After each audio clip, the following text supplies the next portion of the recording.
Hello everyone, welcome back to Beyond the Veil Tarot and Astrology. My name is Candice Marie and I'll be your astrologer today. Happy Thursday, I hope you guys are doing well.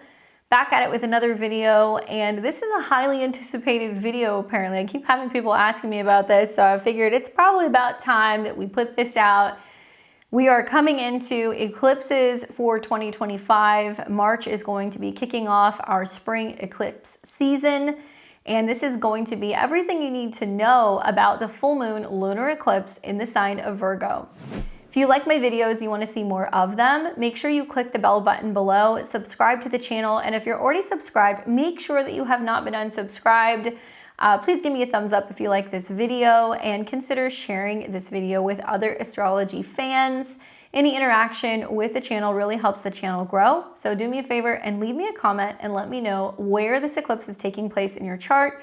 Is it happening on a natal planet? If you happen to be a Virgo sun, moon, rising, or a personal planet, let me know what you're working through, what's going on, what's changing for you.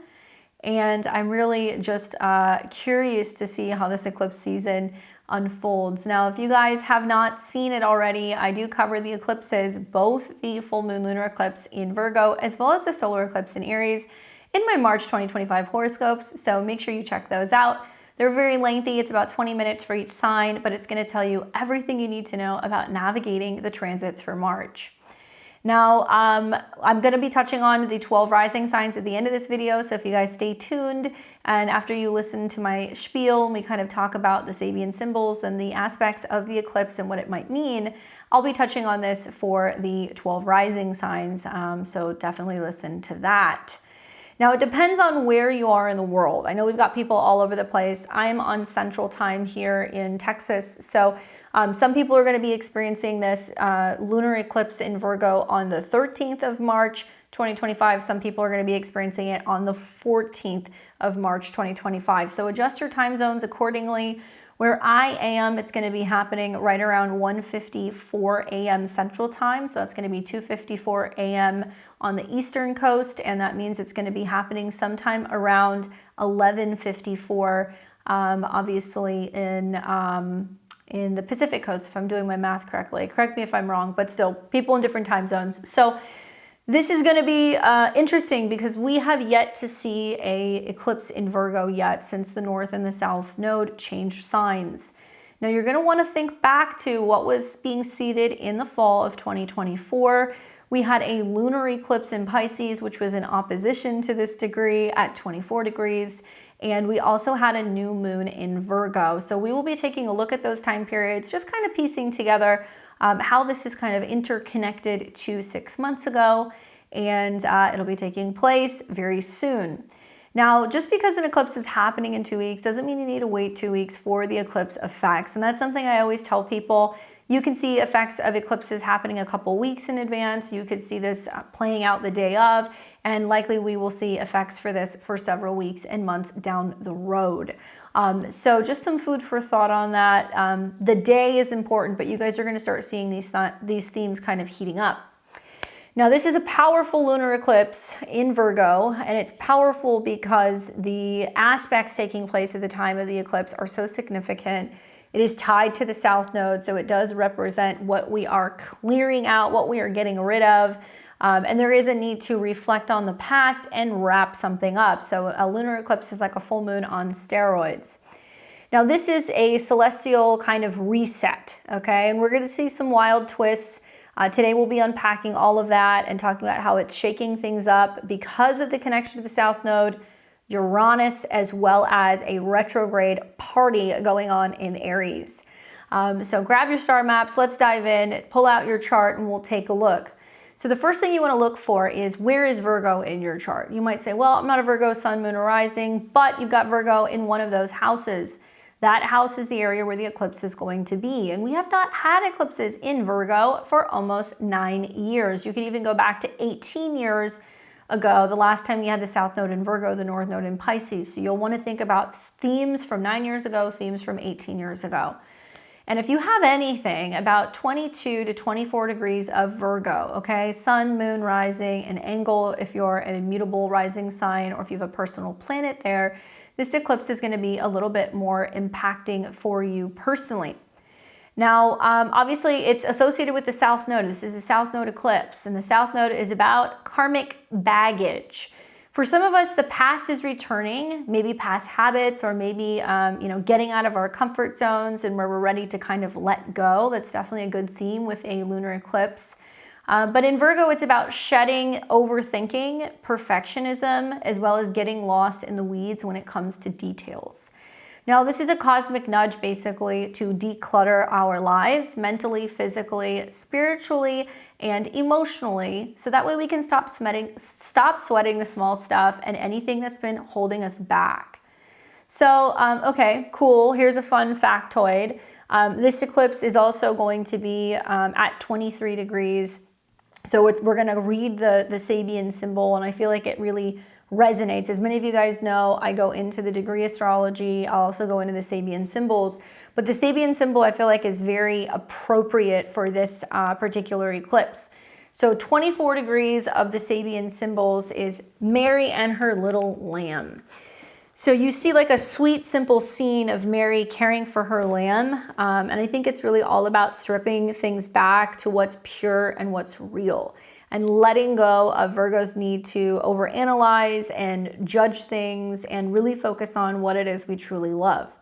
You know, with the South Node here, it's almost like the universe is saying, hey, stop fussing, trust the flow. Uranus also is making a trine, so we're gonna feel a little bit of like a zap, I think, in a very brilliant way to help us simplify, while Mercury and Venus retrograde is really asking us, what are you nurturing and what's truly yours? So I feel like it's so like poetic for this particular eclipse. It's like not even funny. Now, the theme of the Sabian symbol is eternal spring. So the symbol speaks to a youthful perspective, or to seeing the world through the eyes of a child. The image of Mary and the white lamb symbolizes purity, innocence, trust, receptivity, and openness to experience. It also has religious undertones in its subtle allusion to Jesus and his mother. The 1953 commentary describes the image of a healthy approach to heaven through child's wide-eyed expectations. The suggestion here is that adults have a responsibility to protect their own innocent expectations as well as those of children, and that the earliest awakenings to potential. For young child, anything and everything is possible, and there's no limitations to realizing a dream or experiencing the wonders of life. On a practical level, this asks the seeker to keep an open mind and expect the best. At its highest, the symbol represents a complete absence of ulterior motives and the naive creativity that captures men's hearts and lifts each relationship up to its highest promise. Watch for empty-headed, superficial approach to complete, or the inability to grow up and act responsibly.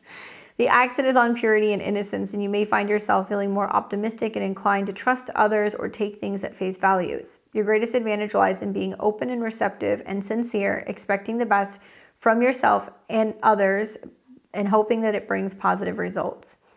Guard against negative or suspicious thinking. Try not to project problems. At the same time, don't shirk at your responsibilities or ignore what needs to be done. So stepping stones are innocence, purity, sincerity, gullibility, credibility, receptivity, openness, trust, genuine, and youth.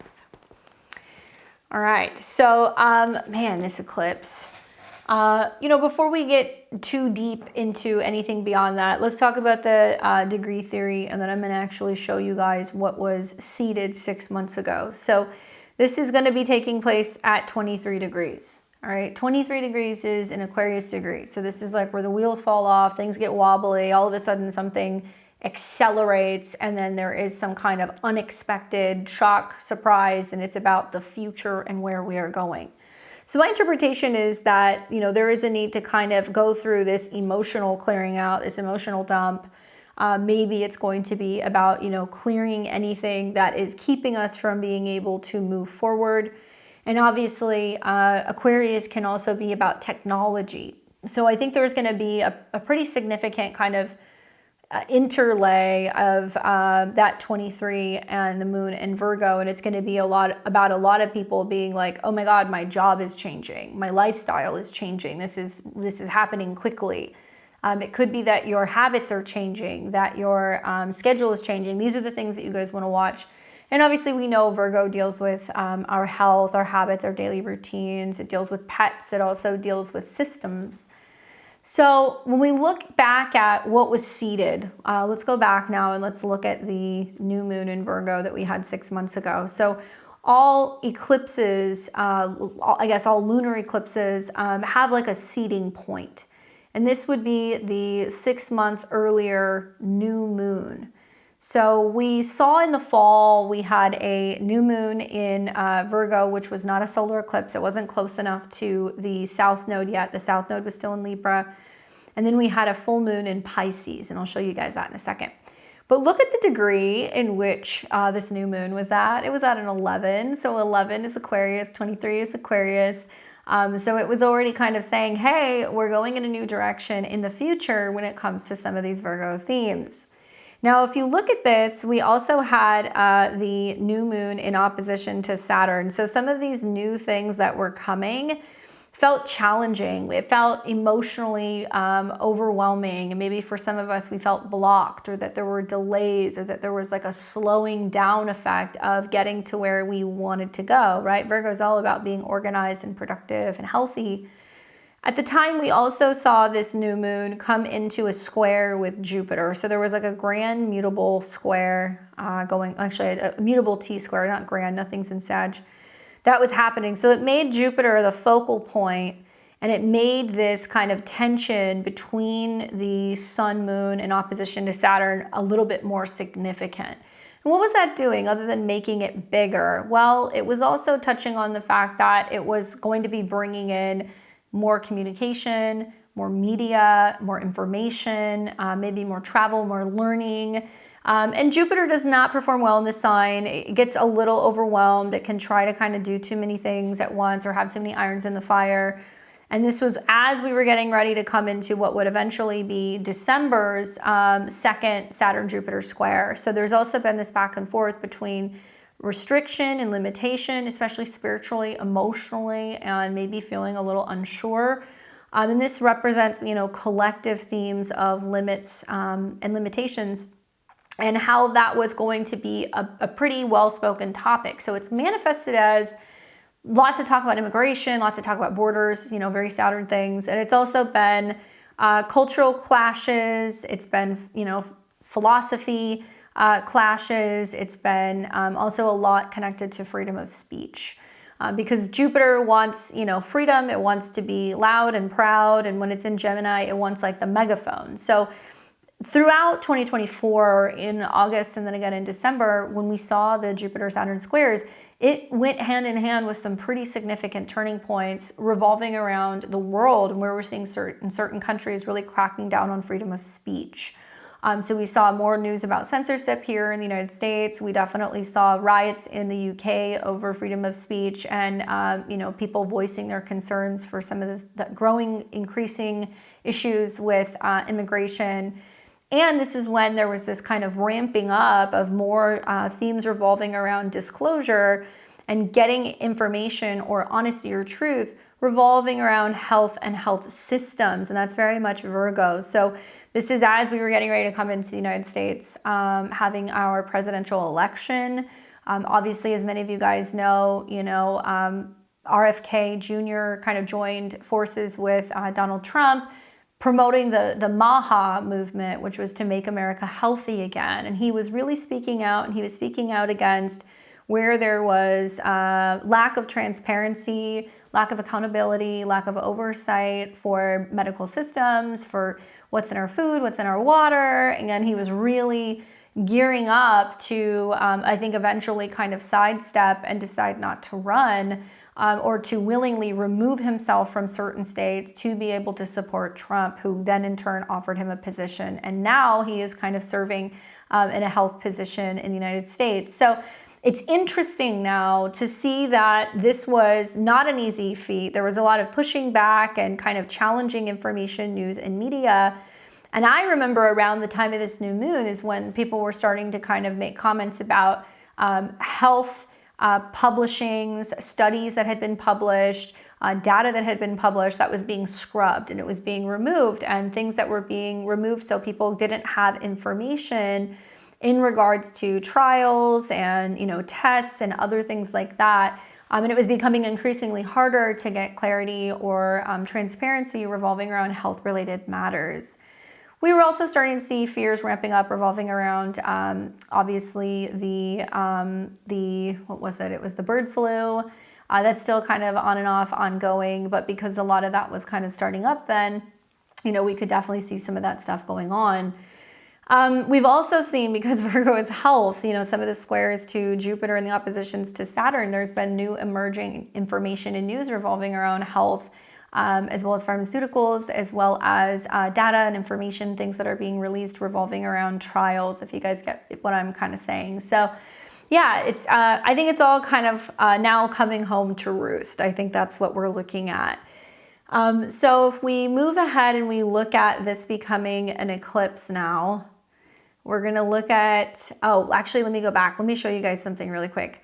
The eclipse is going to be at 23 and change. Okay. So by degree, it's off by about 2 degrees to being in opposition to the Pisces lunar eclipse. So this was a full moon lunar eclipse. The first eclipse we had, that was going to be a part of the incoming North Node in Pisces, South Node in Virgo.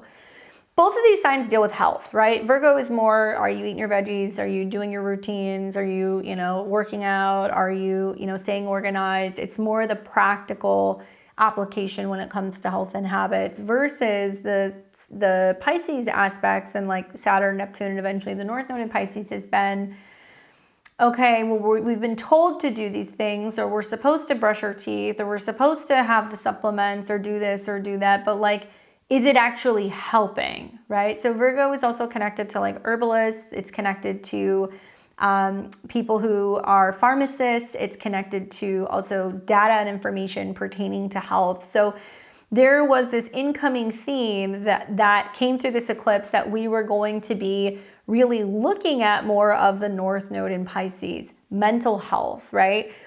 Clinics, private hospitals. This could also be about like trials and research revolving around healing. Also things connected to sleep, our subconscious, very much abstract. It's not as, I think, organized or kind of data related as Virgo. We kind of have to get out of the box when we're dealing with Pisces. And this eclipse was very close to Saturn. So it was talking about where people were feeling heavy moods. Obviously, seasonal depression has been a real thing with some of these eclipses with Saturn and Neptune in the same sign. And I think it was also really telling a story about how we're going to actually be trying to get more clarity and having dissolving of certain health systems, or dissolving of certain organizations, or people who are managing pharmaceuticals, anything connected to mental health. So think like mood stabilizers, anything connected to antidepressants, anything connected also to, any kind of drugs, to be honest with you, even recreational, and the impact that that's having on the collective. So now here we are 6 months later, where we're going to see an eclipse that's going to be in opposition to that. So it's going to be interesting to see how this one manifests, because it's got some stuff working in its favor, and then there's also some challenging aspects. And this is really what separates like a good new moon from like a bad new moon or full moon. Not all new or full moons are created equal. Certainly, this goes without being said. An eclipse is going to do some things. Even if it's got good aspects, you're definitely going to see some things get kind of shaken up.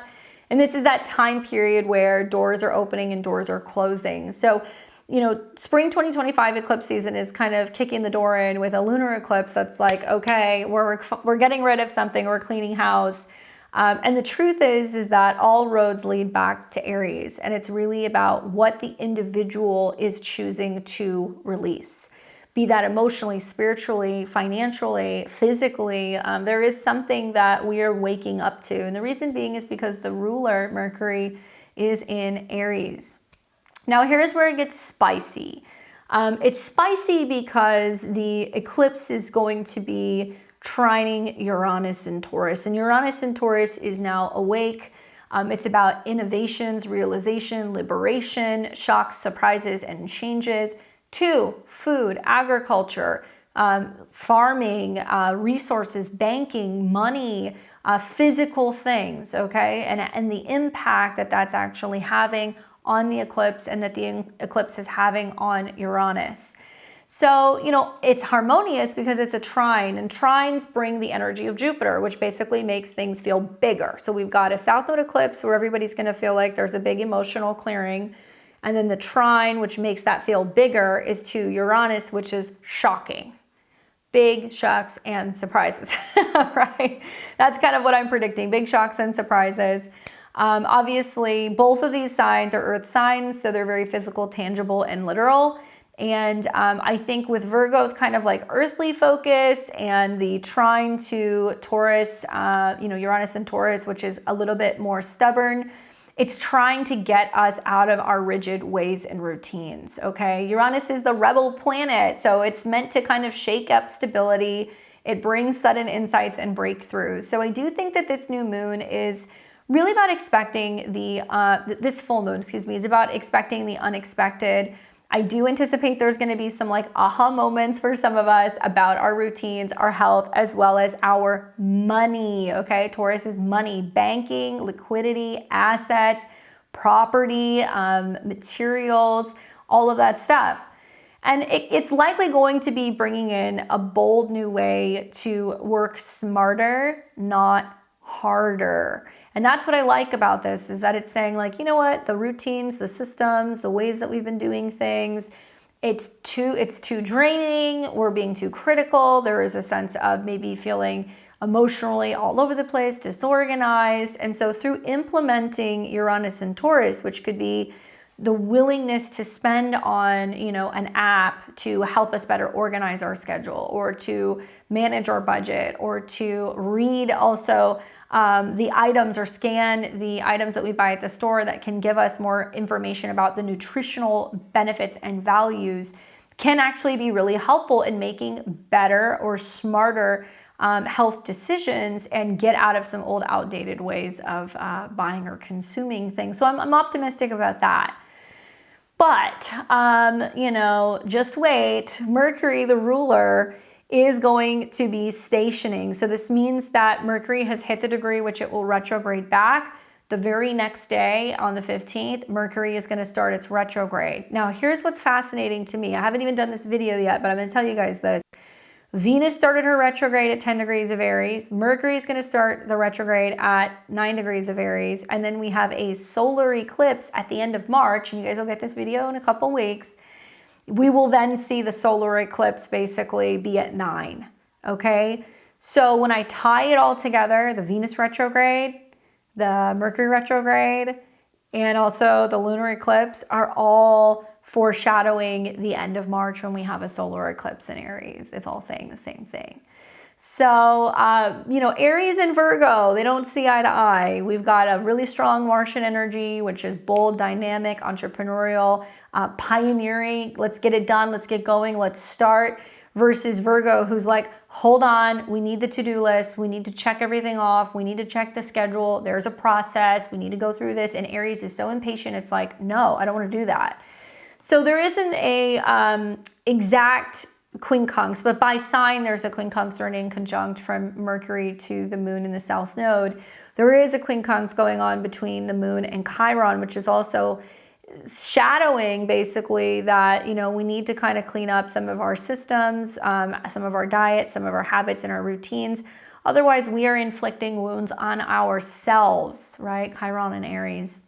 This has been going on for some time. We've seen eclipses also that have been around this degree in recent years. You might want to go back and look at the solar eclipses that we've had in Aries to kind of paint a bigger picture. Now, I think that, you know, having both Mercury, which is the ruler, getting ready to retrograde, and, you know, Mercury retrogrades are famous for communication hiccups and rethinking plans. And in fiery Aries, it's impulsive, it's direct, and it's a little chaotic. So, you know, we might feel like our brain's on a mission, but, you know, the GPS keeps like glitching. And it's like, wait, I was going to do this or I was going to do that. And it's showing us actually like where we have to really stop, slow down, and we have to think things through, especially before we make any real impulsive or dramatic changes with our jobs, with our health, with our schedule, with our pets, and anything that's kind of connected also to productivity. Now, to top it off, like I said, you know, it's not just Mercury that's getting ready to retrograde. Venus is retrograde. And this is all going to be happening during an eclipse. And Venus rules things like love, beauty, money, values, self-esteem. So when she's retrograde and in a sign that she does not particularly like, we're reassessing who we are, right? Aries is the I am and what we truly care about. So together in Aries, this duo is a double dose of fiery reflection, self-reflection. Self-reflection. Why? Well, as I've said many times before, I think this is all just kind of a prelude to Saturn and Neptune entering into Aries, which we will see between the end of March and obviously May of 2025. And I have thought about this and thought about this and thought about this. And I started working on my presentation for Saturn and Neptune in Aries. And essentially, to put it in a nutshell, this is trying to get us to wake up.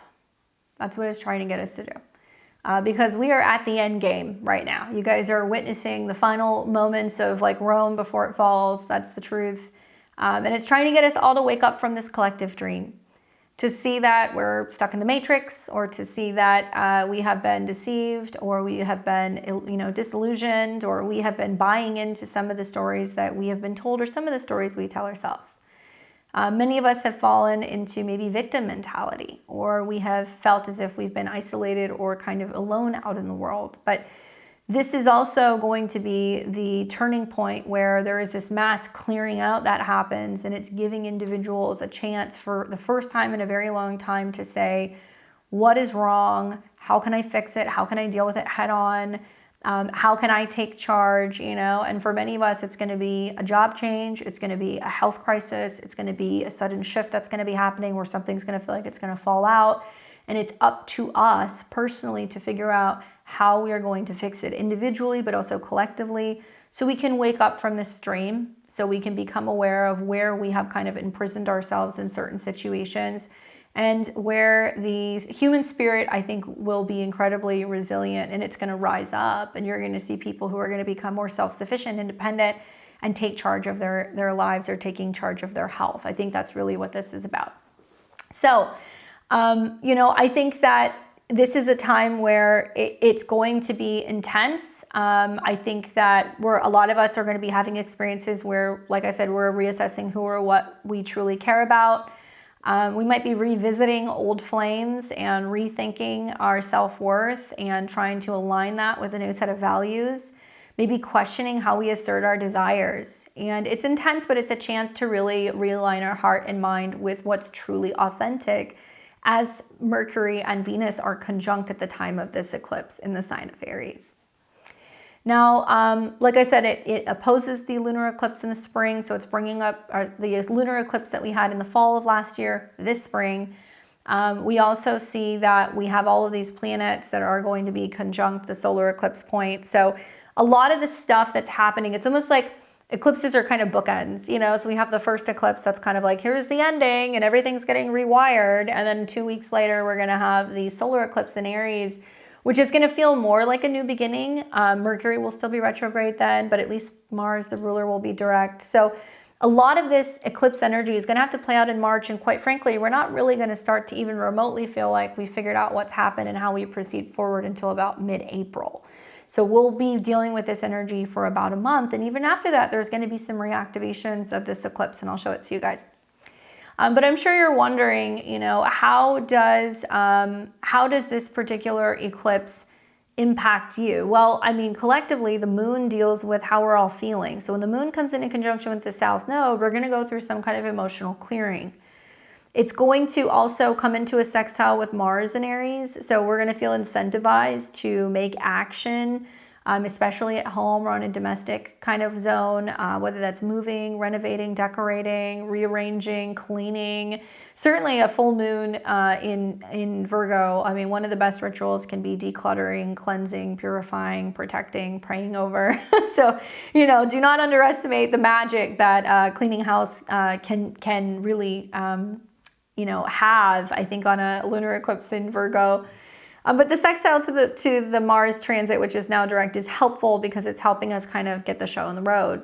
and also where emotions are motivating, right? The moon is directly kind of connected to Mars because Mars is in Cancer. So it's basically saying, what do I need to clean out of the cupboards, or, you know, where can I donate some stuff, or where do we organize the fridge or rearrange furniture or move house? It can actually give us the opportunity to get stuff out and do some actual physical clearing.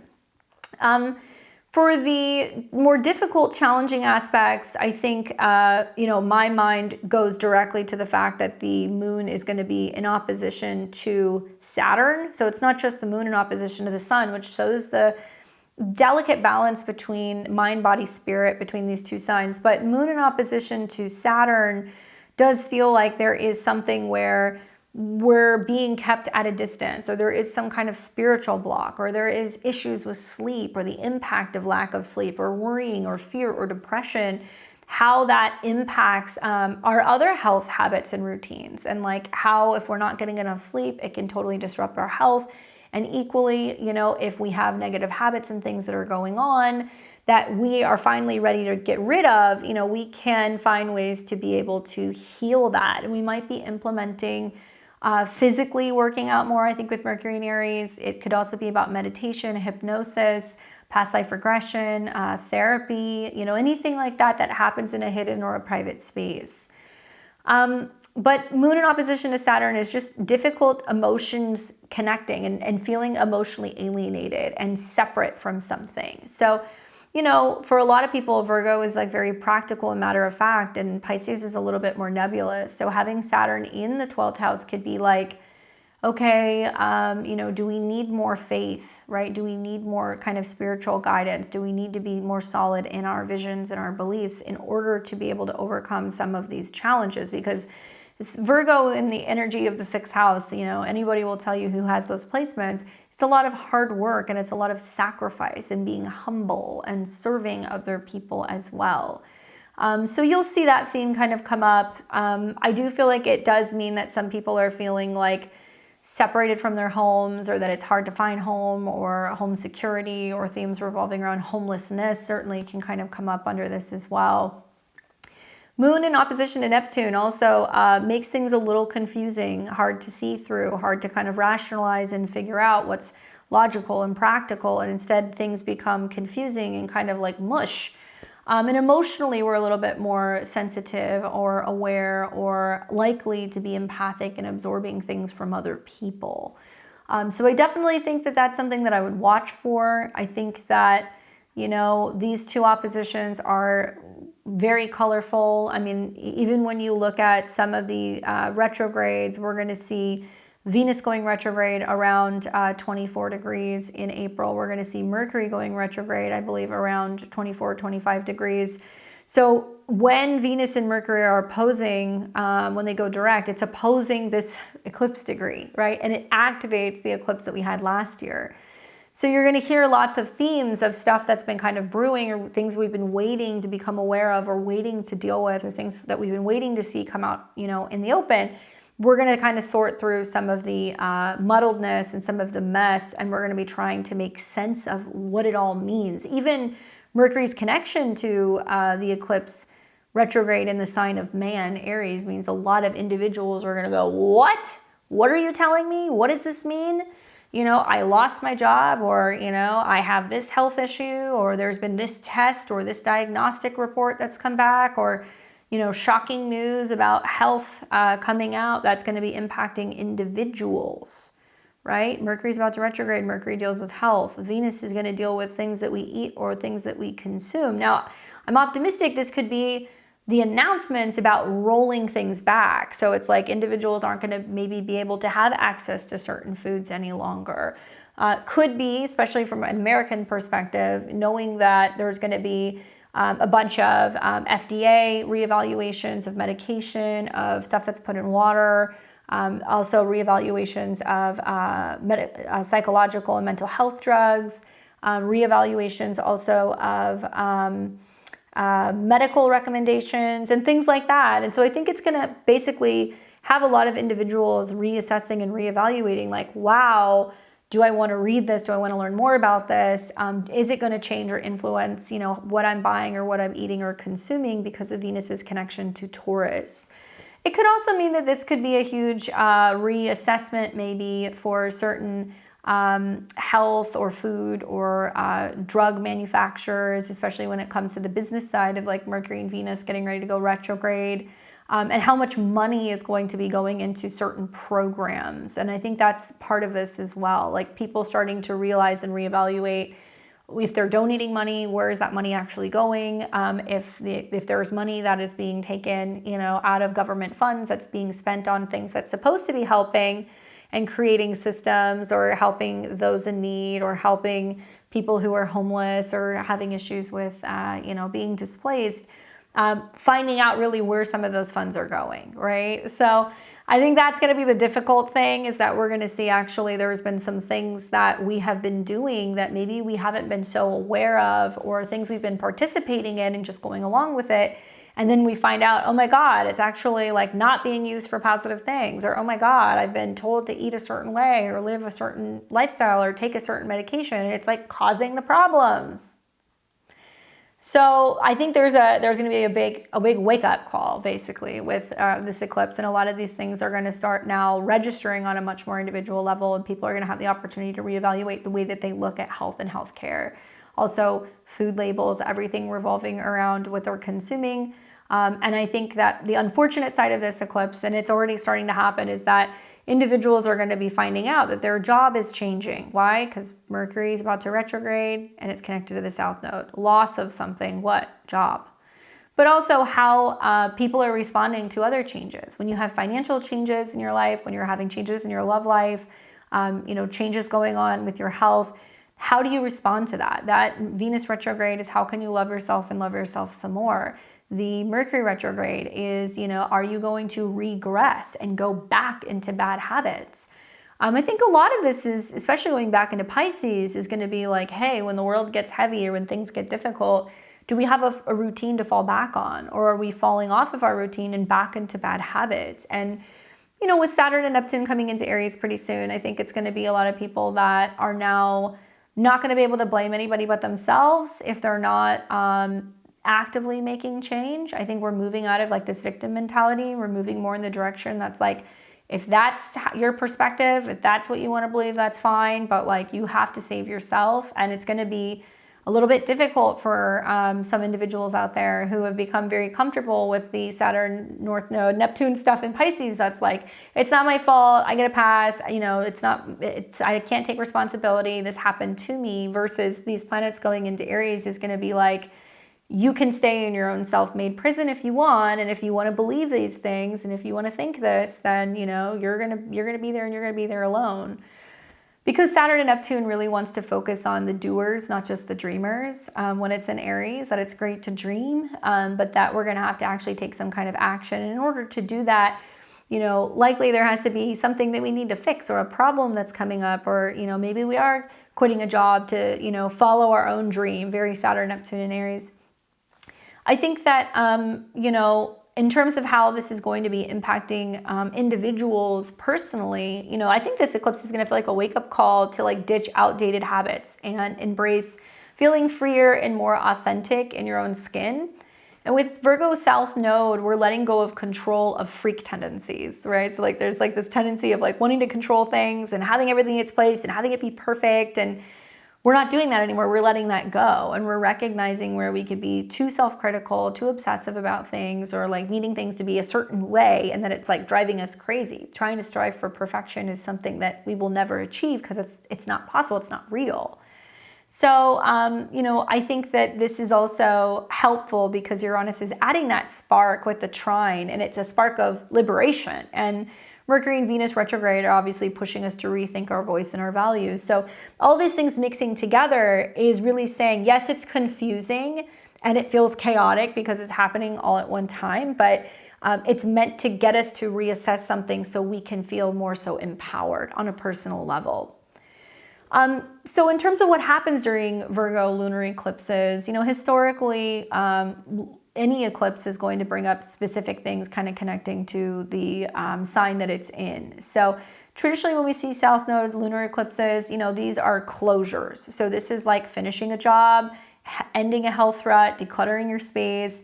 And big reveals can pop up too, because keep in mind, in 2 weeks, we're going to see that solar eclipse in Aries. So think secrets about work or wellness coming to light. Globally, we're going to see a focus on healthcare systems, labor reforms, or environmental fixes. But Virgo loves to solve problems. And I think a lot of individuals with Mercury getting ready to retrograde are going to wake up and realize, I want to be a part of that change, or I want to go and join that group, or I want to, develop new skills. I want to change jobs. They're going to feel incentivized to do that. So it might mean major breakthroughs in routines or facing the truth about what hasn't been working. Now, specifically Virgo, in mundane astrology, it deals with health and health care. Okay, so Virgo is the sign of wellness. It's connected to purification, and it rules public health, like hospitals, sanitations, and disease prevention. Think doctors, nurses, and the push for cleanliness, like vaccination campaigns or health reforms. These are all Virgo-related things. I think a lot of you guys know where I'm coming from when I've made comments in previous years about some of this stuff. And I talk a lot about it on X. So if you're not following me on X, go and follow me at BTV Astro on X, and you can see what I'm talking about. But I've been talking about some of these themes since 2021. Okay, so I had a podcast a couple years ago with Mike the Peace Stealer, if you guys haven't seen it. And I was pretty vocal about some stuff that was kind of coming down the line. And I talked very specifically about the eclipses and what was going to start happening when we had eclipses in Aries in 2023 and 2024. And then I spoke about Chiron going through Aries and how we were going to see some healing crisis. And then that it was all leading up to Saturn and Neptune going into Aries, where we can have lots of confusion revolving around our bodies, lots of confusion revolving around health. And here we are. And I was very vocal about that this would be the turning point when we were all going to start hearing a completely different narrative about what we've been told about health. And whether that's about what has been recommended in recent years and what we have taken, if it's about the food pyramid, if it's about what's in our water. Obviously, Neptune's going to kind of be in Aries soon. So I think a lot of this stuff's going to start coming up, and you might shrug it off and go, oh, it's conspiracy, but no, it's not. You're going to see with some of the retrogrades and the eclipses, a lot of people are publicly going to be very shocked. And I don't know if it's shocked about the results that they're finding with their health. I don't know if it's shocked about the truth of some things coming out about what's been recommended. And I also think that it's going to have a direct connection and correlation to younger people, and that's Aries, right? Younger children or men. I also think that it's going to take a little bit of time to get the truth out. I don't think this eclipse is going to be the one where we're going to go, oh, that's the answer, or that's the solution, or that was the problem, or we see things clearly, because there's still like a retrograde storm that's going to be happening. But I do think this is the beginning process of realizing what's not working in certain, health fields, and what needs to be reworked, or what needs to be cut or gutted and restructured or organized. And it's also about giving the public more information, because Mercury is involved in the retrograde, conjunct Venus. So it's like telling people, hey, this is how much money is going into, the media for selling, a media time or commercial time for big pharmaceutical companies. I think we're going to hear a lot more about that. I think we're also going to be hearing a lot more about how people have been potentially overlooking or not aware or not as, informed how certain medications could be impacting them, especially when it comes to hormones. That can be the moon or Venus when it comes to mental health drugs and the impact that it's having on us energetically, maybe even because Mercury and Venus are going to meet actually at an 8. The connection, potentially, trigger warning, to suicide and certain medications there are some correlations. We might also be hearing more about birth control and the true effects of that, or hormone replacement therapy, the true effects of that, and also how it's impacting sex drives and like fertility, because it's going to be at an 8. So I think we're going to hear about some of that stuff too. Obviously, there will be more revolving also around, because Virgo is neither masculine nor feminine. Virgo is actually the embodiment of both. It was seen as like a hermaphrodite. We're going to be hearing a lot about the changes surrounding stuff that's going on with people who identify as being trans, and like how this is impacting and shifting healthcare providers, how this is impacting healthcare, shift in policies and management. It's already kind of happening. We've heard in recent weeks, at least here in the United States, that the military is saying they're no longer paying for gender reassignment therapy. They're no longer going to also be accepting military members who identify as being trans. And this is factual information. This is not me politicizing anything, but I think about Virgo being about health and what's getting cleared out, and also of service. And then we've got Mercury and Venus retrograding in the sign that deals with the military. So I'm wondering if there is going to be more on that, and if there's going to be people who are going to be pushing back. As we know, Venus retrograde is pretty notorious for her kind of feminist movements, especially in Aries, where enough women get angry or pissed off enough that they do something. Women's rights at work, you know, inter-office romance drama, changes with budgeting and things at work. There's also going to be, I think, some changes revolving around relationships and like where we play an individual role and where relationships aren't working and like needing to make those necessary changes.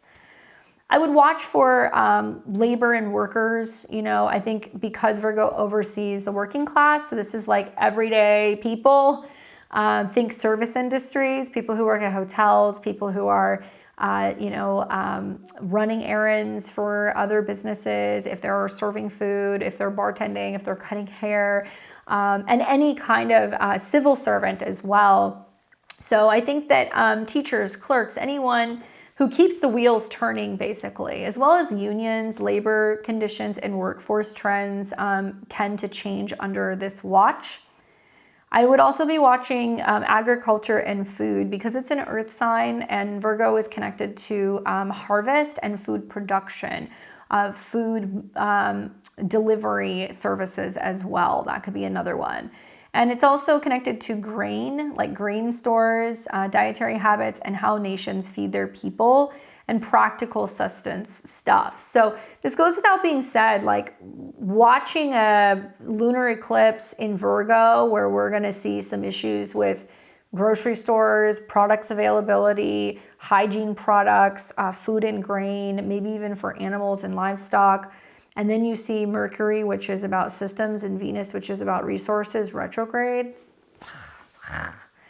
I think you're going to see more people who are going to be freaking out, trying to be like, how can I get the necessary food? How can I get the things that I want? What do you mean I can't get what I need? So there could be shortages of things, or there could be people who are also like panic buying stuff, which I hope not, but we could definitely see that. Watch for daily systems and infrastructure changes because Virgo loves order. So it rules the logistics of life. And this could be things like the postal service, public transit, data management, and behind the scenes gears that keep society humming. It's a sign that's known for analysis, but also for criticism. So with Mercury's influence here, it's governing the collective mind, and statistics and research, audits, as well as the media fact-checking role. This is all where scrutiny meets service. And I think individuals are going to be kind of reassessing and reevaluating some of this information, this data, and these numbers that are going to be kind of coming in. But it also rules animals, especially small ones. So you have like cats or dogs, or even small like little furry creatures, or even like turtles or other things. Anything that's small that you keep as a pet is associated with Virgo. And Virgo has a soft spot for pets and working with animals like livestock or service dogs. So it's less about wildlife and more about creatures that are kind of tied to human life. So definitely keep an eye on your pets. Maybe some people are going to feel inclined to want to adopt animals. I would hope so. Maybe some people are going to feel inclined to want to work with service animals, or that they want to dedicate time or services to volunteer for some of these places that are near and dear to your hearts that are wanting to protect them. Now, something that you're going to want to also watch for would be specific to this eclipse is health crisis leading to reform. Okay, so there will be a spotlight on healthcare gaps like staffing shortages or new disease control, especially with Virgo South Node, kind of hinting at releasing old outdated systems. Labor shifts, I'm expecting work strikes or job market changes. Automation debates are likely to peak, and this could also be spurred by Uranus and Taurus shaking up stability. Food and environmental focus, so likely we'll see issues like crop failures, supply chain issues, dietary shifts might surface because of Virgo's kind of earthly kind of connection, and data chaos because Mercury is about to turn retrograde with Venus. people realizing that some of their information might have been hacked or breached. It can also mean that this is connected to health records, data records, information pertaining to your health. Mercury retrograde here scrambles communication and it exposes flaws in infrastructure. So think tech glitches or misreported stats are likely to be coming up. Now, this can be stuff from the past that we're dealing with now, by the way. So pros, let's talk pros. Let's be positive because there is a positive way to kind of look at this. The eclipse is going to basically help bring clarity. It's going to spark clarity and help streamline your life and free you from your old baggage. Work with the trines to Uranus. I think this can really be an excellent way to get out of the box and kind of shake out anything that we've been wanting to quit doing. And obviously the Mercury-Venus retrograde combo could reignite passion or self-love. But the cons, eclipses are super overwhelming. It doesn't matter what sign they're in. Everybody gets hit by them. Even if it's not impacting you, it's impacting people around you. And Mercury retrograde can definitely tangle plans while Venus is bringing major relationship drama with her retrograde. So keep in mind that because Virgo is a little nitpicky, it can make you second guess everything. And in the midst of the eclipses and also the retrogrades, we're waiting for another eclipse to come in. So patience is going to be the key. I think to best work with this energy is we want to learn it. We want to lean into Virgo's strengths. I think that that's the best way to honor this. Clean your space, journal your thoughts, maybe tweak your daily habits. With Mercury and Venus retrograde, I think that we don't want to rush to make these big decisions, but we want to be opening up to them. Maybe incorporate more of the Pisces energy. After all, this is a lunar eclipse, so it's showing the polarity between two signs. And Sun Saturn is get serious, make a serious commitment, meditate, focus on your spiritual or your religious growth. And I feel like this is really a cosmic spring cleaning, like inside and out. That's how I kind of see this. I think I would be, during this lunar eclipse, focusing on healing or decluttering. Health checkups can be great, going and getting tests, getting, feedback from your doctors, your healthcare team. Changes in your routine, incorporating more action and movement with Mercury and Venus and Aries. This is an opportunity also for great self-analysis and incorporating more emotional or spiritual work. That includes, for some of us, rest, especially as we're watching Mercury and Venus turning retrograde, going back into Pisces, where we need to kind of put an end to some of our self-undoing or binge drinking or, watching kind of habits. We're finally clearing it out. Now, Virgo is an earth sign, so I do think with this particular eclipse, I would recommend working with the element of earth. So I would work with herbs, right? So if you work with herbs, you can crush them up, put them on a candle, you can burn some on a charcoal, you can throw some in a bath. But herbs can be very helpful, especially because Virgo is kind of like the herbalist, right? The healer. And I would work with lavender because it's connected to Mercury, which calms the nerves, it purifies, it's a really good soothing herb for Virgo energy. You can also work with chamomile because chamomile is great for healing, and it also has a connection to Mars, which, obviously is an Aries kind of connection, and it's great for focusing on health. And we can also work with fennel. So fennel is really great for sharpening the mind, and it protects a little bit, and I think that's helpful during an eclipse, and it's really kind of helping with Virgo's like practical nature. Now, if you want to work with essential oils, if you want to blend some, put it in a diffuser, if you work with aromatherapy, I would use rosemary to boost memory because I feel like our memory is going to be a little wonky or we're going to feel a little mentally fried. It can also give us great clarity. Eucalyptus, which is good for clearing the air, great for the airway, as well as it kind of renews our energy. And you can work with bergamot too, because it lifts your spirits, and it's also great for organizing thoughts. But if you want to work with crystals, or if you're a rock hound, definitely work with moss agate. Moss agate, I think, is my favorite stone to use during Virgo periods. It's great for grounding, for breathing better, and it's very nurturing. Fluorite is great as well because I feel like fluorite kind of clears out the chaos. It kind of orders things and it enhances focus and it filters out all the garbage. And clear quartz can always be used to amplify, purify, or used to manifest, okay? So these are the particular things that I would use. And like I said, healing rituals, cleansing rituals, you wanna take baths, you wanna clean your house, you wanna kind of zhuzh up your office space, you want to quit a job, you want to look for a job. You know, people are going to be basically doing these things, and it's going to be different depending on where you have Virgo in your chart. Now, before I get into the 12 rising signs, one other thing I want to show you guys is that this is going to be reactivated. So when we have planets hitting this 23 degrees, we're going to see some kind of action there. So I was looking beyond the eclipse date, and I was looking at when Mars comes into Virgo. So Mars will be in Virgo in July, and it looks like it's going to hit the south node around July 20th. And then right after that, we're going to see Mars at 23 degrees, July 27th through the 29th. And if you notice, the moon's going to cross there as well, okay?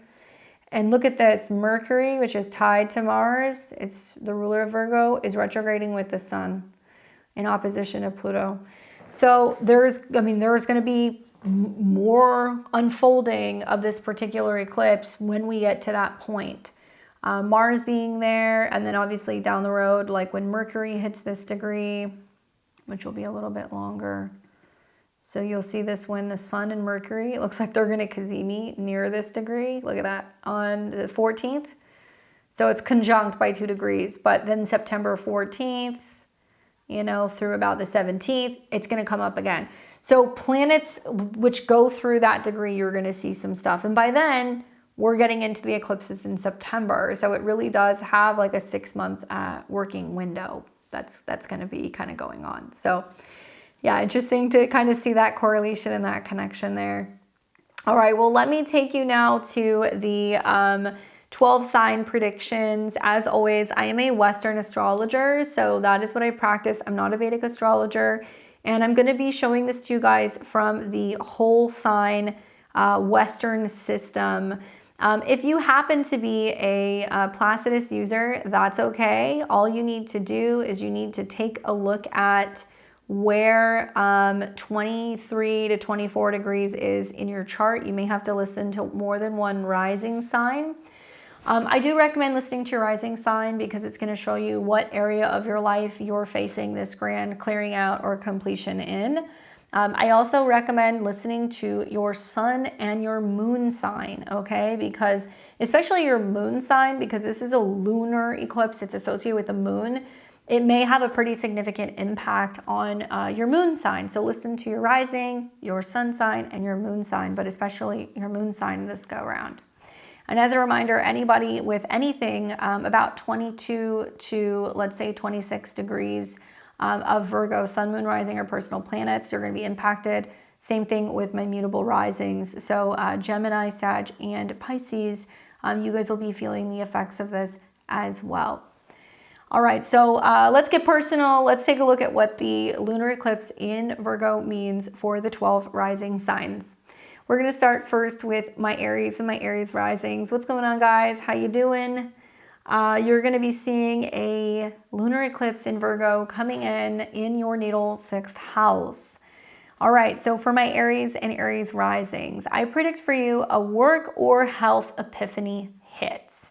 Maybe a job ends, maybe there's like a new fitness vibe that just clicks for you.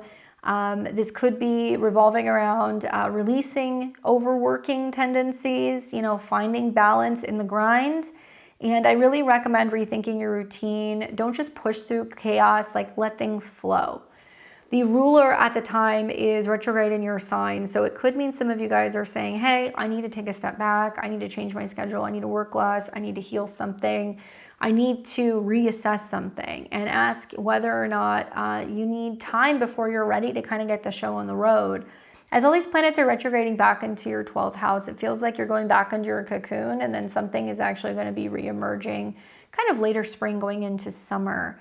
But obviously with a retrograde in your 1st house and with a full moon lunar eclipse in your 6th house, you can be feeling under the weather, Aries. I mean, there can be some health stuff that can kind of come up here, but I think a lot of it is just emotional stuff that has been brewing for some time, and now the universe is saying it's time to let this go. It's time to heal this. It's time to quit this habit. It's time to level up and focus on feeling better, okay? So let me know what happens, Aries. Good luck. I've got Taurus and Taurus rising. You guys are going to be doing this full moon in Virgo, a lunar eclipse in your natal 5th house. Now, the good news is it's in a fellow sister earth sign. So if you happen to be a Taurus, let's say 21 to 24, 25 degrees, you'll be experiencing a trine, which is very harmonious. An eclipse trine, your sun, moon, or rising, is definitely going to help you feel more beautiful, more abundant, more love, more romance. It's playing really nicely with your chart.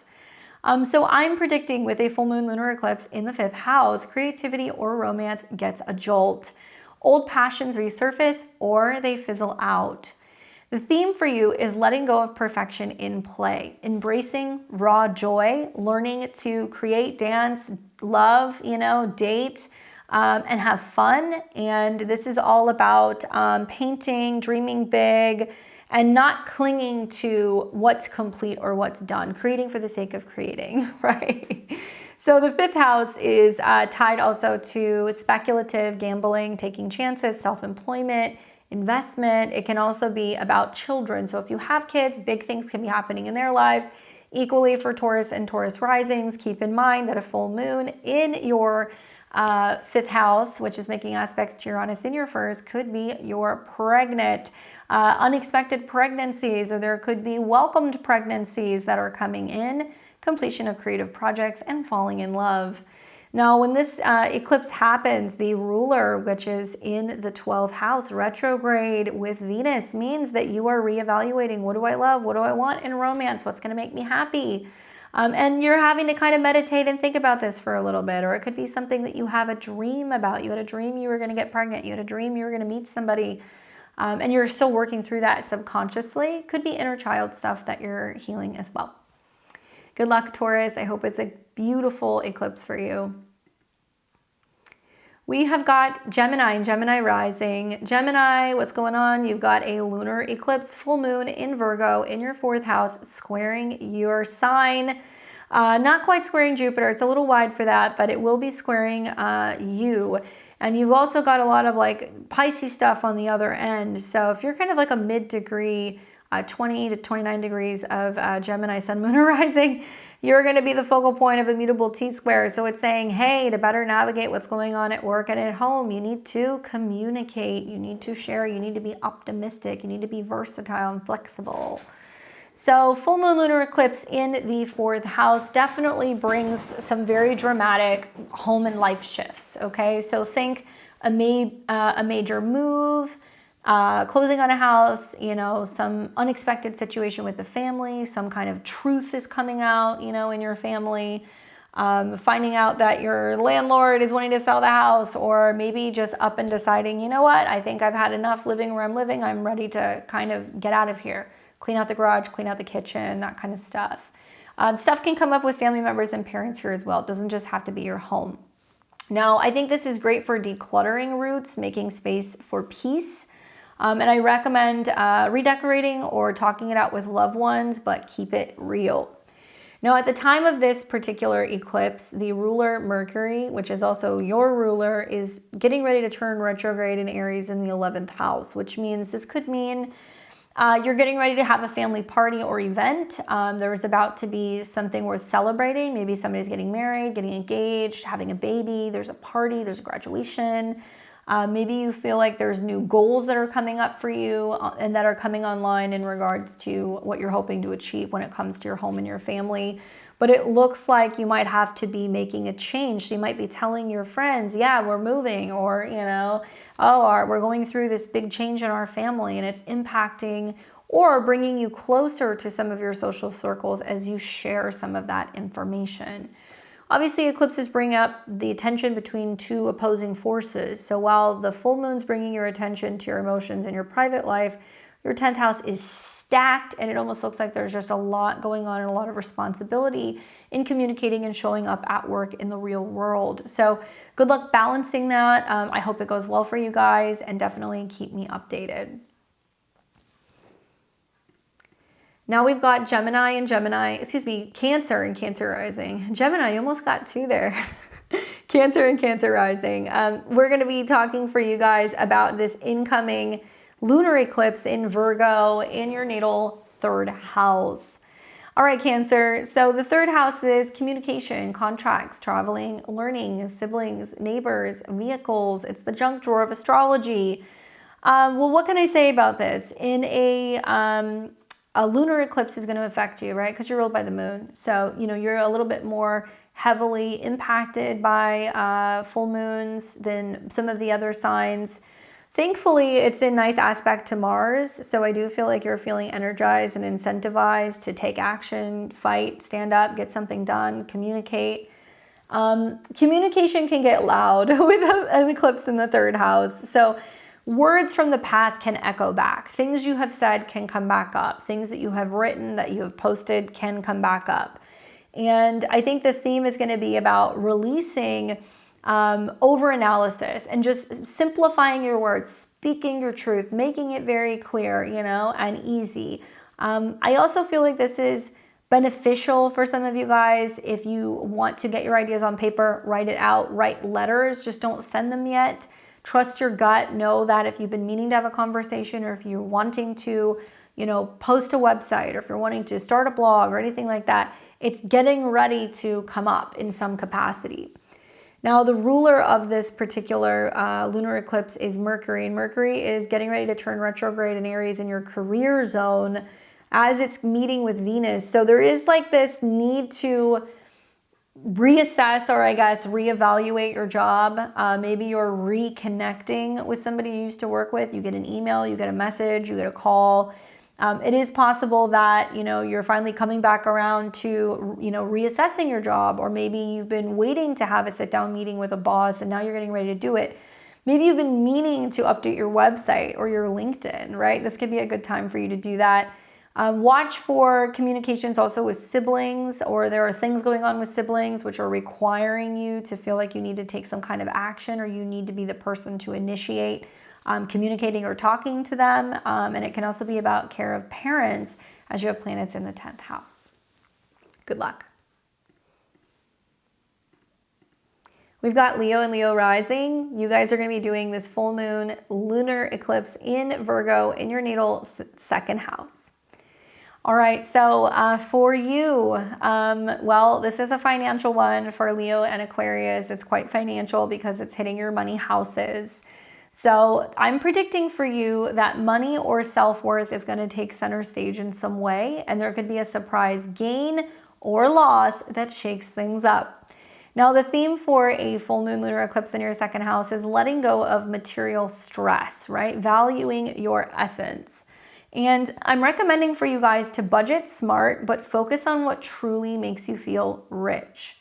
Now, whenever we have a full moon in the second, there can be some unexpected money loss, especially with the South Node.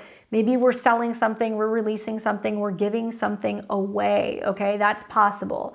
I say unexpected because the moon's connected to your 12th, and maybe it's that you're finally breaking away from this idea that you have to have, you know, be making your money a certain way, or that you can't give something away, or that you aren't expecting to get something and you do.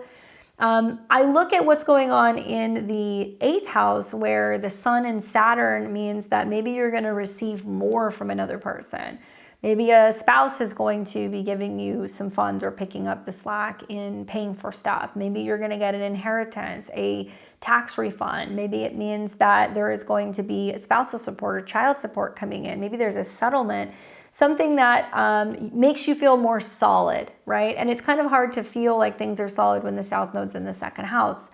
I look at Mercury, and Mercury being the ruler of the eclipse, and it's in your 9th house, getting ready to turn retrograde with Venus. So that tells me that you're reassessing how much money you want to spend on something, how much money you want to spend on traveling, how much you value things over experiences, or vice versa. How you are maybe making time or space in your budget so you can travel more, or maybe you're seeking funds or resources so you can go back to school, or get like a loan or something to help you with a higher education. It might be a time when you're feeling like money's a little tight, you don't have the resources to make the things happen that you want to have happen. But personally, I think with so many planets going through your 8th house, and with Mercury and Venus getting ready to retrograde, likely if there is any hang up where maybe you've paid for a course or for training or travel, and then the eclipse says, oh, it's not happening, I'm going to get my money back, you may actually see it play out down the road, that it's a slow kind of process, but you might actually have something returned to you, or you're returning back to restructuring debt, paying something off, or getting some kind of funding covered. Good luck, Leo. I hope it's a good one for you. For my Virgos and Virgo risings, you guys are the stars of the show with a lunar eclipse in Virgo in your sign. So if it happens to be around your personal planets, pay attention. It's very personal. And obviously a lunar eclipse in the first house is all about you. So this is about thinking back to September of 2024. What seeds were you planting? Where were you focusing on yourself? Where were you really feeling like it was time to personally evolve and grow? You had a lot of tension between Saturn in your relationship house and Jupiter in your career house, and likely you have felt like you're torn between, do I focus on work, on my relationships, on me? Like, where are these things going? So now you're going to start to see some kind of fulfillment taking place here. I do think that the identity shifts and old masks fall away, okay? So, and I can tell you this, as like a Libra rising, I've had the eclipses and the south node of my first house for the last 2.5 years, and like, I feel like I don't even think like I used to. I don't look like I used to. There's been a lot of changes with things that I've been kind of clearing out and getting rid of, and trying to like embrace the north node in my opposite sign. So there's a lot of that that's beginning for you guys right now. You know, this can be a time where if you've been trying to change your style, if you've been trying to lose weight, gain muscle, trying a new, haircut on, or a new sense of self-expression, that's what's showing up right now with the eclipse in your first house. The theme, though, is releasing self-criticism, not being too hard on yourself, not beating yourself up, not discrediting yourself and talking badly to yourself. It's about stepping into your power. And I would recommend refreshing your look or your goals, but just be gentle with yourself and know that there's a lot of retrogrades going on in the process. Now, Mercury, which rules this eclipse and you, will be getting ready to turn retrograde in your 8th house of joint income. Also, this can be about powerful healing. It could be about intimacy. It could be about finances, psychological things, and Aries is the self. So as if you already didn't see the self-transformation coming from an eclipse in your sign, but your ruler is retrograde in the 8th house of self, Aries. And as it's retrograding, it's with Venus. So I think a lot of you guys are reevaluating your personal finances, your value, what you possess, what you're spending money on versus how much debt you have, or what loans or credit you can get, or how much money your partner is making. And there's a whole process that you're reassessing your resources right now, or your values on a very personal psychological level. Obviously, Mercury and Venus will retrograde in your 7th, so it's going to be a lot of reassessment with relationships. And being that Venus rules relationships and also physical things, there's a lot of you guys going, I have to be willing to detach or let go of someone or something so that way I can gain something new. Be that a new relationship, more money, better self-esteem. That's definitely happening all over the chart. I think that for you guys, you will probably see even more significant results the longer that the eclipses are happening in your sign and the longer that the South Node is in your first house. So I noticed round about the time the South Node was leaving my first house was when that whole process was like complete. So definitely circle back. Let me know how you guys are doing, how you're feeling, what's changing for you emotionally or physically. How is there almost like a death and a rebirth of your identity that's taking place right now? And also, I think making space for more money, Mercury, and also for being able to receive more from other people. So it's really typical when you have eclipses in the first house that you're looking into the 7th, right? So this could also mean relationships are changing your identity. Maybe you're working with a therapist, or maybe you're working with a coach or a manager of some kind to kind of help you through some of these changes right now. Good luck. All right, we've got Libra and Libra rising. What's up, Libra? You're going to be doing this South Node lunar eclipse in Virgo in your natal 12th house. What can I say about this? Well, the 12th house is what we don't see coming, right? So it's in our dreams, it's subconscious, it's hidden, it's sometimes stuff that's repressed. And this is the hidden energy that Libra is always dealing with is self-criticism with Virgo in the 12th, perfectionism, right? Worry about work or coworkers or schedules or pets. So, you know, I predict with the full moon lunar eclipse in the 12th house, it would be really great to be at a spa, be taking some necessary downtime, you know, going to a healing center, getting a massage, working with, you know, somebody who can kind of help you either spiritually or emotionally. And you need some private time. Now, the 12th house can be churches, temples, healing centers, foreign lands, hospitals. So these themes come up revolving around the time of the eclipse. And this eclipse is ruled by Mercury, which is turning retrograde conjunct Venus, your chart ruler, in the 7th. So a positive remedy for this with the 12th house ruler going retrograde with your chart ruler in the 12th is like, you know, if you're not finding relationships to be working right now, or, you know, maybe you're kind of in between relationships, you're tired of looking, traveling can help. Right? Going to a foreign land can help. Going and doing meditations on love can help. Doing like a spiritual clearing can help. But also if you're in a relationship and you've been having some relationship issues, traveling, if you go on a trip, if you go away for a little bit, literally that's the remedy through the astrology, is being somewhere where you have some privacy and some time to kind of heal some of these issues that have been maybe subconscious that are now coming out in a relational aspect. Might mean that you're working with a therapist, a coach, a mentor, a trainer. Maybe there is something that is subconscious that is making its way out in conflict in relationships because these particular planets are in Aries. I think it's perfect for clearing inner clutter, finding your spiritual calm, you know, maybe doing some grounding exercises, maybe spending some time in nature. Maybe it's going to be about making some changes in your health and your habits, and you may see some changes with your sleep schedule happen with this eclipse as well.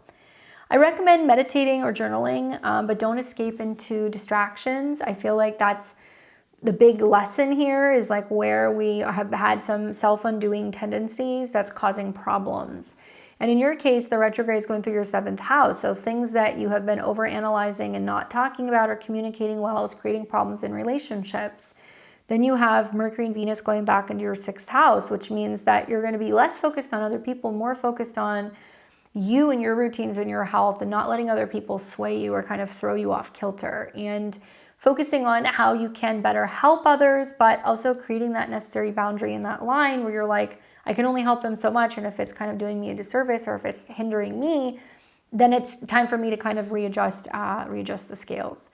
So I would really focus on, especially like as a Libra rising, you know, I always tell you guys kind of what I'm thinking about. I am going to be traveling around the time that this is happening. I am going to a foreign land. I am doing all of that. But I've also been thinking about like working with a hypnotherapist for some stuff and being like, hey, there's these things that I can't stop doing, and like thinking that if I work with the astrology, it would be good for that. But certainly therapy would be helpful, reconnecting with doctors, you know, and also expect the dreams and the subconscious like dumps to be happening about old relationships and old relationships surfacing and coming back. Whether they're calling you or you're having dreams about them, you know, that might be something that happens, Libra. Good luck. All right, we've got Scorpio and Scorpio rising. What's up, Scorpio? You're going to be doing this full moon lunar eclipse in Virgo in your natal 11th house. All right, so the 11th house is like the party house. This is friends, groups, allies, networks. This is also maybe people or friends from the past. And it's possible that your goals are shifting or your social circles are shifting with the lunar eclipse in your 11th house, and friends are revealing their true colors or new allies can appear. Now, the theme here is releasing toxic ties, right? Anything that's not working. Maybe it's about feeling like you need to be kind of connecting with the right people because you want to be dreaming with the right crew. I recommend connecting with visionaries, cutting the drama queens loose. You know, when you have a South Node eclipse in the 11th house, you will see changes with friends. Friends are going through drama. There's changes with them with their kids or their relationships. It can also mean that it's just a time where you're realizing like something's not working, especially with the South Node eclipse. On the other hand, you know, the ruler of this eclipse, which is Mercury, will be turning retrograde in your 6th house. So it can be saying that maybe you're reconnecting with people you used to work with. Maybe you are getting back into having routine meetings with people at work. Maybe there are social networking opportunities and team building exercises that are coming. Maybe you're saying, you know what, it's time for me to kind of cut out all of my social life stuff right now. It's like an all hands on deck moment in your 6th house where you're like, I have a work situation I have to deal with. I have a lot on my plate. I can't see my friends as much. Or possibly where you're really focused on a health matter, or maybe you're really focused on sobriety, or, you know, staying on top of your health and your habits. And you're like, you know what, there are certain people that it's not healthy for me to be around, or, you know, I'm not gonna have a healthy lifestyle. And I'm like really trying to focus on kind of being on the straight and narrow. And that might be the connection to Mercury in your 6th house, especially with Venus. I think also for a lot of you guys, you know, knowing that it's going to be an eclipse that's going to trine Uranus in your 7th house. Certainly could change relationship dynamics, but through changes with friends and friendships, or kind of blasts from the past, it can have a unexpected, you know, shocking kind of impact on your relationships. So maybe, you know, a partner from the past comes back and wants to be friends. Maybe for some of you guys, it's, you know, you met somebody through a friend and then it's developing into something more. And that's really painting the picture of the opposition that's happening in your 5th house, that you're really focusing on what it is you want in terms of love and creativity and companionship. And maybe you're just really kind of chiseling your schedule in a way where you're only making time for things that feel the most fulfilling, right? Anyway, I hope that's helpful for you, Scorpio. Good luck with this eclipse. We've got Sag and Sag rising. What's going on, Sag? You're going to be experiencing a full moon lunar eclipse in the sign of Virgo, happening in your 10th house of career and your professional life. Obviously, this is going to be a little crazy for Sag placements because if you have Sag in your chart, the moon is in Virgo, it's squaring Jupiter slightly, it's opposing Saturn and the sun. So Sagittarius risings, hold on to your shorts. You're going to have a grand mutable cross. All right, well, Sag rising, career takes a turn, right? A lunar eclipse in the 10th house. And it could be, for some people, sudden recognition. Remember, the South Node is about karma. So if it's time for you to have your moment in the spotlight, if it's your time to shine, you could have that from this eclipse. For others, it could mean that there is a bit of like a pivot and you're like, wait, am I quitting my job? You know, is the company getting sold? Am I burnt out? Do I want to retire? Am I going to take a hiatus? You know, these can be things that can kind of break apart or disrupt work systems. At the time of the eclipse, the ruler obviously is going to be it's Mercury, it's in Aries in your 5th. So I could see this for some Sag and Sag risings being like, okay, there's something going on with my kid, you know, my kid's sick, or something's happening with one of my kids, and, you know, I'm having to take some time off of work to be there to help them. For some people, it could be going on maternity leave because you're having a lunar eclipse, which is very feminine, in your 10th house of work, going into a new identity. And what is the identity? Mercury and Venus, loving on a baby, you know, or focusing on nurturing your baby, which could mean I'm leaving my day job, I'm launching my, you know, my own business. I have this dream that I'm trying to make a reality. This is what I want to do. This is what I'm going to create. And maybe you're getting out of the daily grind. Certainly there's like a process to this. As you know, Mercury and Venus are retrograde, and they're going to be retrograding back into Pisces. So it looks like you have to kind of make some big decisions on the home front or with family before you proceed forward with some of these like kind of new grand things that you're creating. But this also could mean it's a huge turning point in regards to parenting themes, or in regards to creativity and what you're putting out in the world. So if you're an artist, if you're self-employed, if you do your own thing, this might be a perfect time to be like, hey, look what I've created. Or a time where you're kind of brainstorming and thinking about what you're getting ready to launch from the end of April on, when some of these energies kind of clear out a little bit better. Watch for changes with bosses. Watch for people that can get fired or can resign, or an unexpected accelerated change. And also just having opportunities to be more creative at work. You know, I would say let go of old ambitions. You're aiming for soulful success. Polish your resume, but follow your heart. I think that you're not just looking for a paycheck, you're looking for something that feels more fulfilling. Okay? Good luck, Sag. We've got Capricorn and Capricorn rising. What's going on, Capricorn? You're doing this full moon lunar eclipse in Virgo in your natal 9th house, in a fellow sister earth sign. So it will be trining you if you've got anything from about, let's say, 22 to 25 degrees. It will be trining your sun, moon, or rising. And Capricorn, you're going to get a grand Earth trine with Uranus, the moon, and your personal planet. So I think you're going to like it. I think that this is going to physically move some things forward. You're going to be feeling a little bit more inspired.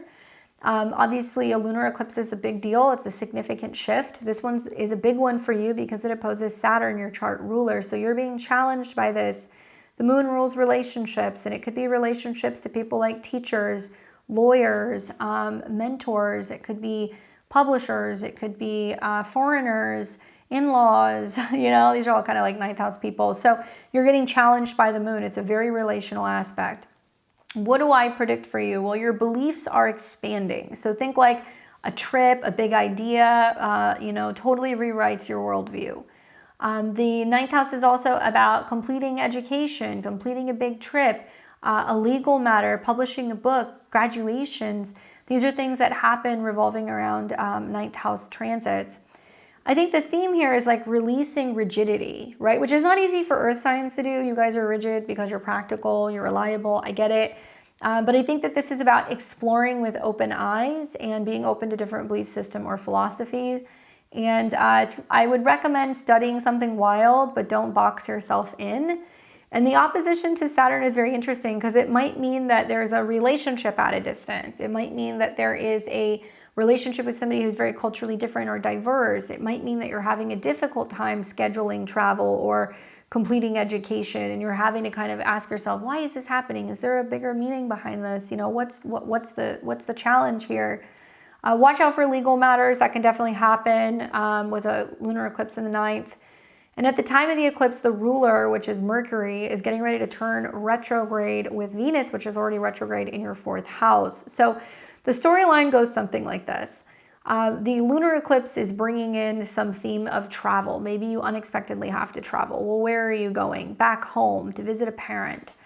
Maybe you have to fly somewhere to go and buy a house, sell a house. Maybe there's a bunch of legal documents or some legal matters going on over an estate or property.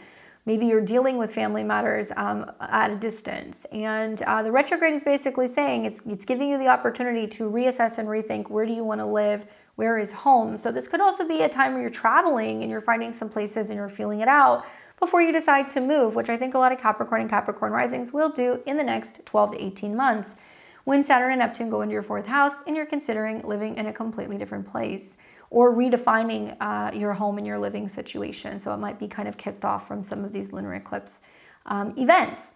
Anyway, travel, have fun, you know, obviously you might be unexpectedly traveling as well. So don't be surprised if you already have something planned, if something comes up and you need to be back home or there's something going on with the family. Obviously touch wood, but that can definitely happen with some of these aspects. And watch for relationships with people at a distance. That seems to be a very big theme in your chart, especially could be siblings, could be neighbors, could be relatives. You know, let's say you're traveling and your sister calls you and says, hey, something's going on.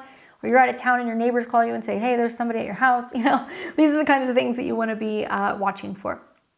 Good luck, Capricorn.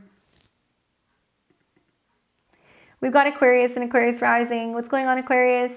You are going to be experiencing a full moon lunar eclipse in the sign of Virgo in your natal 8th house. And as I said to Leo, this is a financial eclipse for you guys. Big time, big time, big time. So we're having this lunar eclipse in the 8th, which is very much associated with intimacy, taxes, inheritances, finances, joint partnerships. You know, this is where intimacy or finances get deep and shared stuff shifts unexpectedly. So it can be unexpected things connecting to taxes, unexpected things connecting to debt or inheritance or other people's stuff. So there is a theme in the 8th house that this is where things have to be paid for, okay? So having to pay taxes, having to pay bills, having to pay debt, having to pay loans, there can be unexpected expenses that can come up. However, the ruler of this eclipse is Mercury, and Mercury's in the 3rd house. So it could be an email, it could be a phone call, it could be a letter you get about paying off an account, closing an account. It could be about something that surprisingly shows up and it's overdue. Maybe a conversation you have with a debt specialist, or maybe you are signing forms and you're trying to apply to get funding for something. So if you're hoping to get an insurance claim handled and you get reimbursed, you know, it could be that. I've seen a couple of Aquarius risings that this is happening with, like health insurance claims that they're needing to refile, car insurance claims, trying to get stuff fixed and paid for, missing, materials or like valuables that go missing, and then you have to like have an insurance company, interview you to get your stuff back. That stuff can happen because Mercury's in the third. So it could be relating to vehicles, relating to something you wear on your hands or your wrists that you've lost.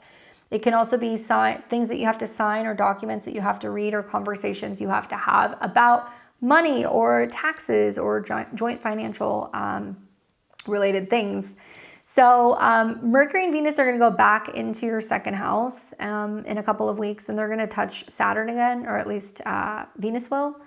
So it tells me that if there is something that happens where there is a loss, right, at the time of the eclipse, likely you will regain something. Something will be given to you.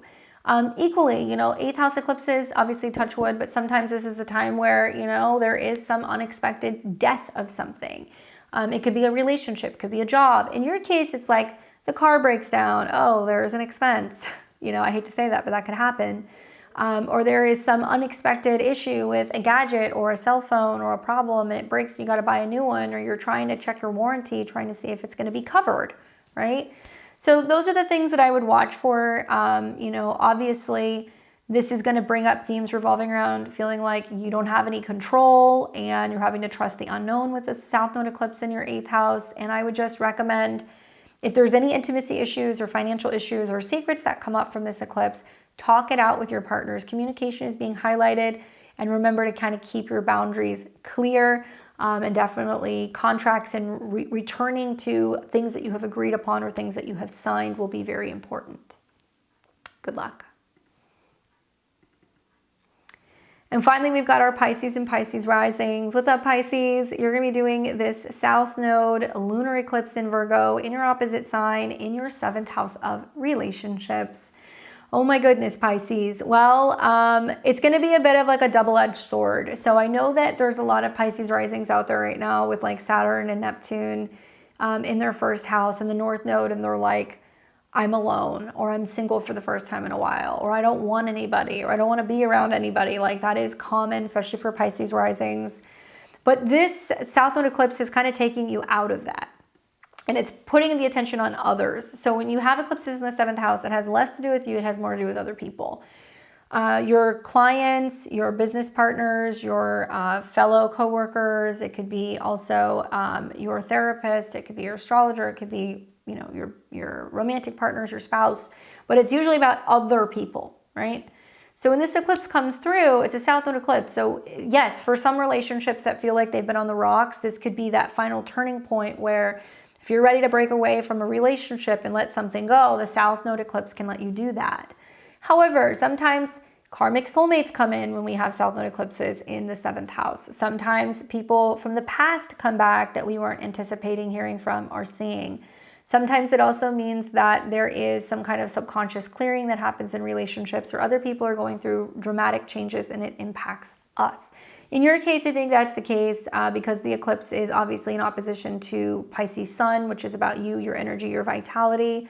Also Saturn, which is going to be about your goals and your needs. And I also think it's bringing up where you're being a little bit more stern, or you're being more cautious and not just letting anyone in.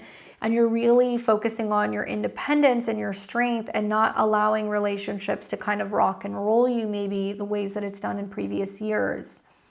Now, at the time of the eclipse, you're going to see that the ruler, Mercury, is getting ready to retrograde in your 2nd house with Venus. So it could also indicate you're saying to yourself, am I ready to let go of this person? Am I ready to release this feeling that I'm only worthy if I'm partnered or if somebody chooses me?